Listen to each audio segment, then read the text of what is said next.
Assalamualaikum warahmatullahi wabarakatuh. Perkenalkan, nama saya Fatan Lukman Hakim dari kelompok 5. Saya akan mengobrol sedikit dan nanya beberapa hal seputar tentang UPM. Di sini saya bersama Teh Ayumi Rahmati, Pak. Di sini saya menanyakan tentang beberapa hal ya. Sebelumnya terima kasih atas waktu yang sudah diluangkan untuk saya. Sebelumnya Teteh di UPM udah berapa tahun? Aku masuk 2024, berarti sekarang sudah sekitar 1 tahunannya. Untuk pertanyaan yang pertama, menurut Teteh, bagaimana supaya organisasi ini tetap kompak dan adaptif terhadap perubahan? Oke, tetap kompak dan adaptif ya. Nah, menurut aku ketika kita ingin menjadikan suatu organisasi kompak, kita harus mempunyai rasa kepercayaan atau rasa trust gitu kepada sesama anggotanya. Nah, rasa kepercayaan itu bisa dijalin ketika kita punya bonding yang tinggi gitu ya. Iya betul, chemistry yang tinggi sehingga kita bisa menjalin kekompakan di dalam suatu organisasi gitu. Untuk pertanyaan yang kedua, ya, bagaimana cara UPM membangun relasi dari luar atau maupun kampus yang benar-benar bermanfaat untuk UPM itu sendiri? Oke, kalau untuk relasi tersendiri UPM ini kita sudah join di KPM atau Korps Protokoler Mahasiswa, yang dimana ini adalah gabungan-gabungan dari UPM di berbagai universitas, sehingga relasi kita sudah cukup luas dan mungkin untuk dampak tersendirinya bisa memberikan dampak baik kepada kita karena kita jadi lebih punya kemampuan yang lebih karena kita ketemu sama orang-orang yang hebat yang lainnya kan. Terus, bagaimana jika ada konflik di dalam UPM? Teteh sebagai anggota UPM, bagaimana cara menyikapi? Oke, untuk cara menyikapinya, menurut aku salah satu solusinya yaitu berkomunikasi. Kita harus mendengarkan dari dua belah pihak. Ketika ada masalah tersebut, kita harus mendengarkan dari dua belah pihak biar nggak ada kesalahpahaman. Jadi kuncinya adalah komunikasi. Communication is number one. Yes. One last question. Bagaimana cara Teteh mengatur antara waktu UPM dan waktu belajar mengajar di kuliah?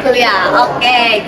Kalau untuk ditanya cara mengatur belajar dan juga antara UKM dan juga belajar, mungkin aku selalu memprioritaskan akademik, yang dimana tujuan aku berkuliah tidak hanya untuk berorganisasi, akan tetapi memang untuk belajar. Jadi aku selalu memprioritaskan akademik ketika aku punya jadwal kuliah, misalnya belajar dan lain-lain, tapi di suatu hari tersebut ada jadwal UPM. Kalau misal mendadak banget nih si UPM ngasih tahu dan memang hari itu aku ujian, kayaknya aku akan mementingkan akademik terlebih dahulu. Nah, setelah saya mendengar penjelasan itu, mungkin inovasi dari saya yang bisa dimasukkan ke dalam UPM adalah membuat program protokoler les dan simulation day, di mana anggota UPM bisa latihan langsung secara formal maupun non formal. Selain itu, bisa ditambah dengan latihan public speaking, table manner, dan lain-lainnya ya. Dengan begitu, kemampuan anggota UPM bukan cuma di bidang teknis keprotokoleran, tetapi juga meningkat dalam kepercayaan diri, profesionalitas, dan komunikasi. Sekali lagi, saya ucapkan kepada Teh Ayu sangat banyak terima kasih untuk meluangkan waktunya. Semoga hasil wawancara kali ini bisa menjadi inspirasi bagi kita semua, terus berkembang dan membawa UPM jadi lebih baik dan lebih unggul. Sekian dari saya. Wassalamualaikum warahmatullahi wabarakatuh.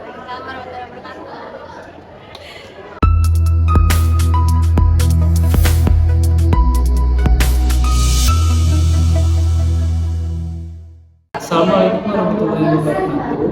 Di sini saya akan mewawancarai salah satu UKM yang ada di kampus PPNI, yaitu KPK yang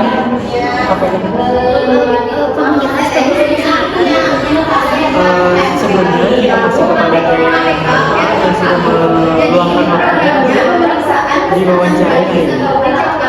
Perkenalkan, jadi nama saya Muhammad Latif dari kelompok 5. di sini kita akan ngobrol sedikit tentang komunitas peduli kesehatan,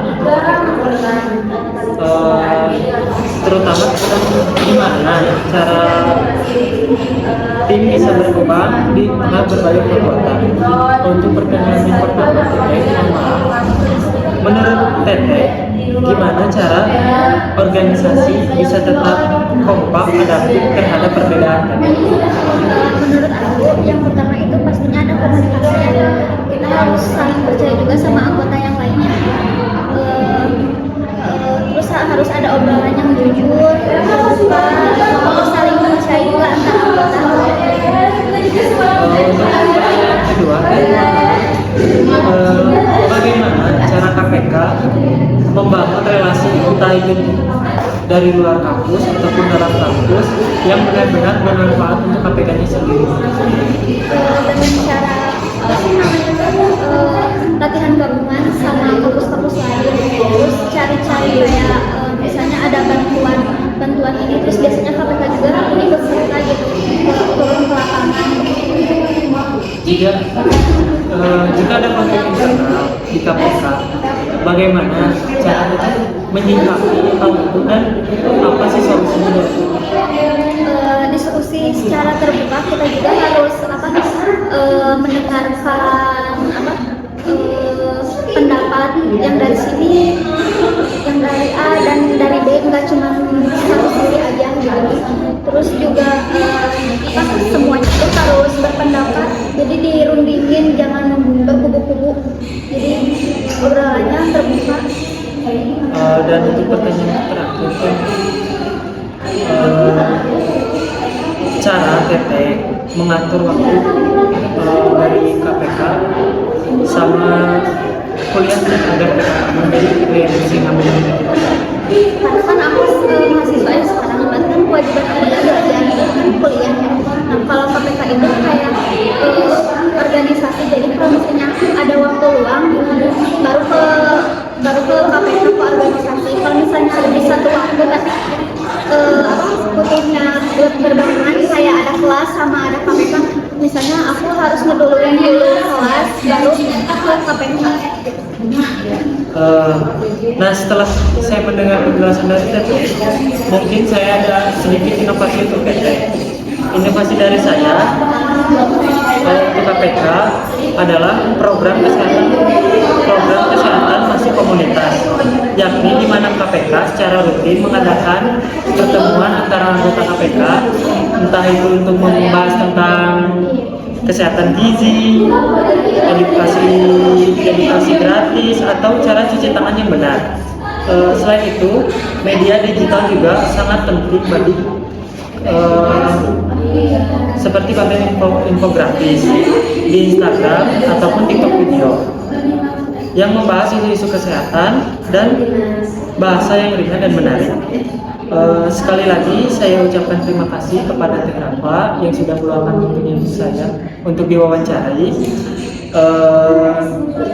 Semoga hasil wawancara ini bisa menjadi inspirasi untuk kita semua,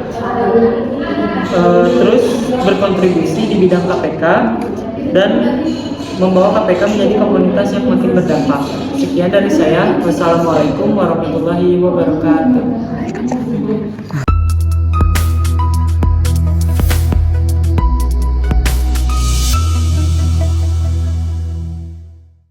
Assalamualaikum warahmatullahi wabarakatuh. Waalaikumsalam warahmatullahi wabarakatuh. Sebelumnya kan perkenalkan nama saya dari di sini saya akan melakukan sebuah wawancara. Di kesempatan kali ini kita akan ngobrol sedikit dan nanya tentang seputar pengalaman akan di dunia maya, khususnya di Indonesia. Sebelumnya nama ini perkenalkan diri, nama saya Ramadan Ilham Ilahi dari UKM 2D. Akang dari futsal sudah berapa lama? Saya dari futsal baru sebenarnya saya masuk pertengahan awal semester 2 saya baru masuk PLN, semester 1 saya awal. Baik, di sini saya izin memaparkan menurut Akang, gimana caranya supaya organisasi bisa tetap kompak dan adaptif terhadap perubahan hal? Menjaga organisasi tetap kompak, tentunya kan tiap organisasi pasti ada perubahannya ya, dan semuanya tetap stabil. Penting juga buat kita buat menetapkan tujuan yang jelas organisasi kita itu mau ngapain. Jadi kita harus terbuka antara teman-teman kita atau kelompok kita biar si organisasi itu gak banyak respon, terus biar organisasi juga efektif. Pertanyaan kedua, kan bagaimana cara UKM akan membangun relasi atau kerjasama yang benar-benar bermanfaat? Relasi dengan di luar kampus atau dalam kampus. Kalau di dalam kampus, contohnya kan ada buat sekarang kan ada program penguatan karakter ya di dalam kampus tuh kita futsal collab sama kebetulan kita futsal collab sama WG. Jadi dari segi ngebangun bikin acaranya juga kita berkolaborasi dengan WG. Terus kalau relasi dengan yang luar, kita sempat kemarin ikut lomba. Tujuannya itu dari lomba itu selain buat silaturahmi, kita juga bisa nambah relasi banyak. Nah, jadi kita pusat studi PPN itu bisa diketahui banyak orang.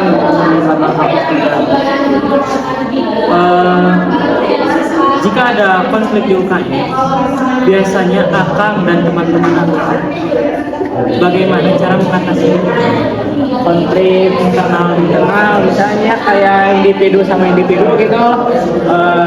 Kita mungkin kan ada konflik dari individu satu sama individu dua, sebaiknya kita jadi penengah aja, kita bawa mereka mungkin ajak ngobrol apa masalahnya mungkin biar mereka terbuka supaya gak jadi bumaklu, jadi si masalahnya itu bakal besar. Last question kan, bagaimana cara Akang mengatur waktu UKM dan jadwal kuliah tetapi masih bisa berjalan secara beriringan? UKM sama jadwal kuliah gitu ya.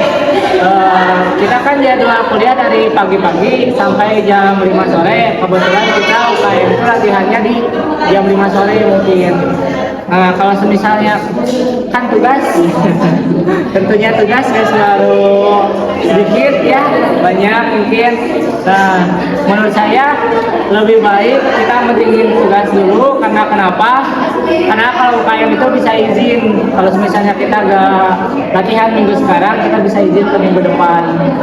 Pintar-pintar kita ngatur waktu sama baik-baiknya kita ngomong ke teman-teman yang lain gitu. Kalau misalnya kita nggak bisa latihan, kita tinggal bilang, maaf saya malam ini nggak bisa latihan, izin dulu mungkin nanti minggu depan. Nah, untuk inovasinya, setelah saya mendengar penjelasan dari Akang, inovasi dari saya pribadi, mungkin kita harus menerapkan metode dua arah ya Kang, di mana anggota baru nggak cuma belajar dari senior, tapi juga bisa tukar ide dengan senior ya. Dengan cara ini, suasana di UKM bisa lebih terbuka, anggota jadi lebih aktif, dan hubungan antar anggota juga makin erat. Sekali lagi, saya ucapkan terima kasih kepada Akang telah meluangkan waktunya. Semoga hasil wawancara ini bisa menjadi inspirasi kita buat terus berkembang bareng di organisasi UKM.